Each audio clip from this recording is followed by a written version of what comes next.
Hello, children. So today we are going to start with the second part of the chapter, that is colligative properties.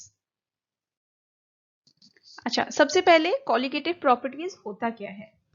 Colligative properties are those properties of solution which depend only on the number of solute particles and not on the nature of solute particles. अब इसका क्या मतलब है कि जो properties सिर्फ number पे depend करता है, type पे नहीं, उसको बोला जाता है colligative property. अब नंबर पे डिपेंड करता है मतलब ये है कि अगर पार्टिकल्स का नंबर इंक्रीज हो रहा है या पार्टिकल्स का नंबर डिक्रीज हो रहा है तो जो ये प्रॉपर्टीज है इनमें चेंज आएगा, लेकिन टाइप ऑफ सॉल्यूट पार्टिकल्स पे ये डिपेंड नहीं करेगा. ठीक है. So the properties which depend on the number of solute particles. जब हम नंबर ऑफ सॉल्यूट पार्टिकल्स बोलते हैं इसका मतलब इसमें क्या क्या चीजें आ सकता है. It can be number of moles of solute particles, it can be number of molecules, number of ions, mole fraction, molality, इन सब पे डिपेंड करेगा. ठीक है, क्योंकि ये सारा क्या है, ये सब कॉन्सेंट्रेशन टर्म्स है जो नंबर ऑफ सॉल्यूट पार्टिकल्स को निकालने के लिए हम यूज करते हैं. ठीक है. So the properties which depend only on the number of solute particles and not on the nature of solute particles are known as colligative properties. ठीक है. अच्छा, अब हमारे पास चार colligative properties है. First is relative lowering of vapor pressure, second is elevation in boiling point, third is depression in freezing point and last is osmotic pressure. अब हम एक एक करके सारे जितने भी colligative properties है इनको डिस्कस करेंगे. Colligative properties are number dependent. Okay, the first colligative property is relative lowering of vapor pressure. अब इसके बारे में हमने राउल्स लॉ में भी डिस्कस किया था कि जो वेपर प्रेशर है सोल्यूशन का वो क्या होता है. The total vapour pressure of a solution is the sum of the vapour pressures of the components that are present. अब राउल्स लॉ में हमने कौन से टाइप ऑफ सोल्यूशंस लिया था, लिक्विड लिक्विड सोल्यूशंस. लेकिन जब हमने बोला था कि लिक्विड लिक्विड सोल्यूशंस के जगह अगर हम एक सॉल्यूट ले जो नॉन वोलेटाइल हो, ठीक है, अगर हम एक नॉन वोलेटाइल सॉल्यूट ऐड कर दे सॉल्वेंट के अंदर तो उस केस में जो टोटल वेपर प्रेशर होगा वो सिर्फ किसकी वजह से होगा, सॉल्वेंट की वजह से. There will be no contribution of the solid solute, जो होगा उसका कोई कंट्रीब्यूशन नहीं होगा. अब जो ये नॉन वोलेटाइल सॉल्यूट्स होते हैं वो जनरली कौन से टाइप ऑफ कंपाउंड्स होते हैं, वो होते हैं सॉलिड्स. ठीक है, सॉलिड्स जैसे मान लो यूरिया हो गया, ग्लूकोज हो गया, सुक्रोज हो गया. जब हम इनका सोल्यूशन बनाएंगे तो वो कौन से टाइप ऑफ सोल्यूशंस में आएगा, वो होगा mixture. It will be a solution of non volatile solute in a solvent. ठीक है, तो ऐसे सोल्यूशंस के केस में जो टोटल वेपर प्रेशर होगा सोल्यूशन का that will be only because of the solvent and not because of the solute. ठीक है. अच्छा, अब देखो इधर, यहाँ पे हमने मैथमेटिकल एक्सप्रेशन डिराइव करने की कोशिश की है फॉर द कॉलिगेटिव प्रॉपर्टी. तो इसमें देखो क्या हो रहा है, इसमें हमने लिखा है P1 is equal to Chi1 P1 not. और ये P1 क्या है, ये P1 है प्रेशर ऑफ द सोल्यूशन. अब प्रेशर ऑफ द सोल्यूशन जो है वो सिर्फ किसकी वजह से है, प्रेशर ऑफ द सॉल्वेंट की वजह से. ठीक है. अच्छा, एक चीज याद रखना हमेशा कि जहां पे भी हम सबस्क्रिप्ट 1 यूज करेंगे या ए यूज करेंगे वो सॉल्वेंट के लिए होगा. ठीक है, और जहां पे भी हम सबस्क्रिप्ट 2 या बी यूज करेंगे वो सॉल्यूट के लिए होगा. ठीक है, ए और 1 is for the solvent, B और 2 is for the solute. Okay, तो यहाँ पे हमने क्या लिखा, pressure of the solution, pressure of the solution that is pressure of the solvent here is equal to Chi1 P1 naught. ये कहाँ से आया, राउल्स लॉ से. ठीक है.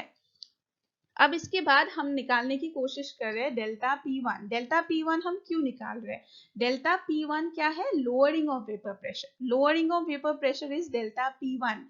Delta lowering of vapour pressure किस चीज का, सोल्यूशन का. जो सॉल्वेंट था, जब हमने प्योर सॉल्वेंट की बात करी उस टाइम पे जो वेपर प्रेशर था, जो भी वेपर प्रेशर का वैल्यू रहा होगा, जब हमने उसमें नॉन वोलेटाइल सॉल्यूट डाल दिया तो जो सोल्यूशन फॉर्म हुआ तो उसका जो वेपर प्रेशर होगा वो इनिशियल सॉल्वेंट से कम होगा. ठीक है, तो delta P1 will be what, P1 naught minus P1, where P1 naught क्या है, P1 naught is the vapour pressure of the pure solvent, P1 is the vapour pressure of the solution. अब P1 की जगह हम लिख सकते हैं Chi1 P1 naught, ठीक है।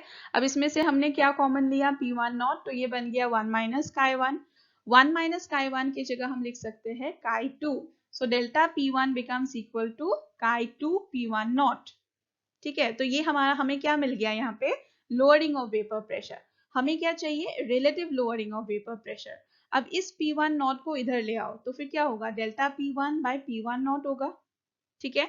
अब delta P1 by P1 naught will become equal to Chi2, तो डेल्टा P1 की जगह P1 naught minus P1 divided by P1 naught is equal to Chi2, और इसी चीज को हम बोलते हैं relative lowering of vapour pressure, मतलब lowering of vapor pressure divided by vapor pressure of the pure solvent is known as relative lowering of vapor pressure, और ये किसके इक्वल होता है, mole fraction of the solute के equal होता है, ठीक है। तो this is a very important expression, इसको आपको याद रखना है। अब जो Chi2 है उसकी जगह हम क्या लिख सकते हैं, N2 bye N1 plus N2, ठीक है। This is the expression for mole fraction. अब अगर आपका जो सोल्यूशन है वो बहुत डाइल्यूट है, इसका मतलब जो सॉल्यूट का जो मोल्स है अगर वो बहुत कम है as compare to the moles of the solvent, तो हम N2 को नेग्लेक्ट कर सकते हैं इन कंपैरिजन टू N1, तो फिर ये एक्सप्रेशन क्या हो जाएगा, N2 बाय N1, ठीक है। अब N2 की जगह हम लिख सकते हैं mass of solute divided by molar mass of solute, और N1 की जगह हम लिख सकते हैं mass of solvent divided by molar mass of solvent. जब इसको हम रीअरेंज करेंगे तो हमें ये वाला फॉर्म मिलेगा, so ultimately we arrive at this particular equation, ठीक है। अच्छा, तो फिर हम कैसे डिफाइन कर सकते हैं relative lowering of vapour pressure, the lowering of vapour pressure with respect to the vapour pressure of the pure solvent is called relative lowering of vapour pressure, ठीक है। मतलब लोअरिंग ऑफ वेपर प्रेशर ये वाला चीज divided by vapour pressure of the pure solvent is known as relative lowering of vapour pressure. तो आपके लिए ये दोनों एक्सप्रेशंस बहुत इंपॉर्टेंट है, एक तो ये वाला एक्सप्रेशन याद रखोगे और फिर इसको सिंप्लीफाई करने के बाद जो ये वाला एक्सप्रेशन आया हमारा, इसको भी याद रखोगे। इन दोनों इक्वेशन को यूज करके हम न्यूमेरिकल सॉल्व करेंगे, ठीक है। So these two expressions are important for you, okay. Coming to the second colligative property which is elevation in boiling point. इस प्रॉपर्टी को पढ़ने से पहले सबसे पहले तो हमें ये पता करना है कि जो बॉइलिंग पॉइंट होता है वो क्या होता है। Boiling point is the temperature at which the vapor pressure of the solution becomes equal to the atmospheric pressure. अब इसका क्या मतलब हुआ, देखो जब हम कोई भी कंटेनर में अगर कोई लिक्विड लेते हैं, आपको पता है कि जो लिक्विड होगा उसके जो वेपर्स होंगे वो जो ऊपर का स्पेस है वो ऑक्युपाई करेगा and it will strike against the walls of the container. अब ये थोड़ी होता है कि जब भी वेपर्स बनेगा मतलब वो बॉयल होना शुरू हो गया, ऐसा तो नहीं होता है ना। अब क्यों ऐसा नहीं होता है, क्योंकि जब वेपर्स बनता है तो उसको सप्रेस करने के लिए जो ऊपर से प्रेशर एक्सर्ट हो रहा है कंटेनर के ऊपर से, वो कौन सा प्रेशर है, एटमॉस्फेरिक प्रेशर। तो इस वजह से जो वेपर्स है वो ऊपर राइज नहीं कर पाते। जब वेपर्स ऊपर राइज कर पाएंगे तभी बॉइलिंग स्टार्ट होगा। अब वेपर्स ऊपर कब राइज कर पाएंगे, जब अंदर का जो प्रेशर है वो या तो एटमॉस्फेरिक प्रेशर के इक्वल बन जाए या उससे ज्यादा हो जाए, ठीक है।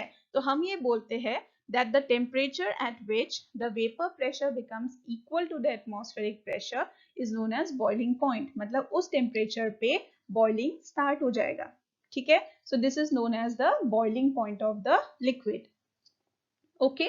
अब क्या हो रहा है, एलिवेशन इन बॉइलिंग पॉइंट के केस में क्या होगा, देखो आपको ये पता है कि जब भी हम कोई नॉन वोलेटाइल सॉल्यूट डाल देते हैं किसी भी सॉल्वेंट के अंदर, तो उसका जो वेपर प्रेशर है वो डिक्रीज हो जाता है। ये हमने पिछले वाले कॉलिगेटिव प्रॉपर्टी में भी पढ़ा था, है ना, कि जो वेपर प्रेशर है वो डिक्रीज हो जाएगा।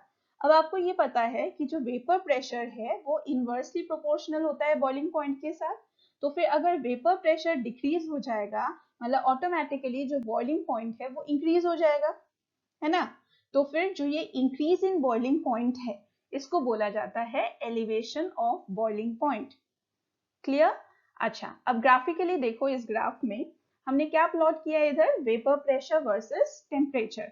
जब हम vapour pressure versus temperature plot करेंगे, जो यहाँ पे दो लाइंस हमें मिला, जो पहला वाला रेड लाइन है this is for the solvent, ठीक है, ये हमें ग्राफ मिला वेपर प्रेशर का सॉल्वेंट के लिए। अब आप मुझे बताओ कि जो सोल्यूशन का जो ग्राफ होगा वेपर प्रेशर का, वो सॉल्वेंट के नीचे लाई करेगा या ऊपर? डेफिनेटली उसके नीचे लाई करेगा, क्योंकि सोल्यूशन का जो वेपर प्रेशर है वो सॉल्वेंट से कम होता है ना। तो फिर हमें ये जो सेकेंड लाइन है ये मिल गया सोल्यूशन के लिए, ठीक है। सपोज हमने बोला कि यहाँ पे एटमॉस्फेरिक प्रेशर है, हमें पता है एटमॉस्फेरिक प्रेशर इज 180 m, तो यहाँ से हमने एक लाइन ड्रॉ किया, ठीक है। तो जहां पे ये लाइन इन दोनों ग्राफ्स को इंटरसेक्ट करेगा, मतलब यहाँ पे क्या हुआ, the vapour pressure and the atmospheric pressure of the solvent has become equal, और यहाँ पे vapour pressure of the solution and the atmospheric pressure has become equal.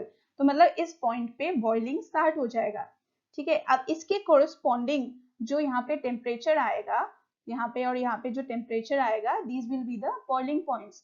ये हो जाएगा boiling point of the solvent TB not, और ये हो जाएगा boiling point of the solution TB, ठीक है। कौन सा ज्यादा है, दोनों में से कौन सा ज्यादा है, TB is higher than TB naught, ठीक है। और जो दोनों का डिफरेंस है उसको हमने डिनोट किया है डेल्टा TB से, और ये डेल्टा TB कुछ नहीं है but it is elevation of boiling point, ठीक है। So delta TB is what, TB minus TB not, where TB is the boiling point of the solution and TB naught is the boiling point of the pure solvent. Is it clear? अच्छा, अब ये जो delta TB है, this delta TB is a colligative property, ठीक है, एक colligative property है। इसका मतलब it is dependent on the number of solute particles, और हम ये बोलते हैं कि जो डेल्टा TB है it is proportional to the molality of the solution. Delta TB is proportional to the molality of the solution, or we say delta TB is equal to kbm, where kb is the proportionality constant which is known as molal elevation constant or the ebullioscopic constant, ठीक है। देखो इधर delta TB is proportional to m, or we say delta TB is equal to kbm, where kb is the molal elevation constant, ठीक है। अब m क्या है इधर, मोलालिटी। मोलालिटी का क्या फॉर्मूला था, molality was moles of solute divided by mass of solvent in kg। तो इसको हमने यहाँ पे लिखा, m के जगह हमने फॉर्मूला पुट किया, तो हमें ये वाला एक्सप्रेशन मिल गया, delta TB is equal to kb into W2 by M2 into 1000 by W1। अब ये W2 M2 किसका है, सॉल्यूट का, और ये W1 किसका है, सॉल्वेंट का, ठीक है। अगर आपको बोले कि आपको डिफाइन करना है Kb को, ठीक है, तो आप कैसे डिफाइन करोगे, हम ये बोलेंगे कि जब मोलालिटी की वैल्यू 1 हो जाएगा तो उस टाइम पे Kb क्या हो जाएगा, Kb will become equal to delta TB. So the molal elevation constant is defined as the elevation in boiling point when the molality of the solution is unity या molality of the solution is 1, ठीक है। ऐसे जैसे मैंने ये वाला define किया ना Kb को, ऐसे ही प्रोपोर्शनलिटी कॉन्स्टेंट्स को हमेशा डिफाइन करना, जो भी इसके साथ होगा ना उसको 1 ले लेना, और उसके बाद देखना क्या एक्सप्रेशन आता है और उस वे में आप डिफाइन कर देना, ठीक है। अच्छा, अब बताओ मुझे कि Kb का यूनिट क्या होगा, Kb will be what, delta TB divided by m, है ना। अब delta TB divided by m, delta TB का क्या यूनिट है, केल्विन। एक चीज हमेशा याद रखना कि जो बॉइलिंग पॉइंट्स होता है वो हमेशा हम केल्विन में लेते हैं, ठीक है। कैलकुलेशंस में जब भी आप बॉइलिंग पॉइंट्स लिखोगे हमेशा केल्विन में लिखना।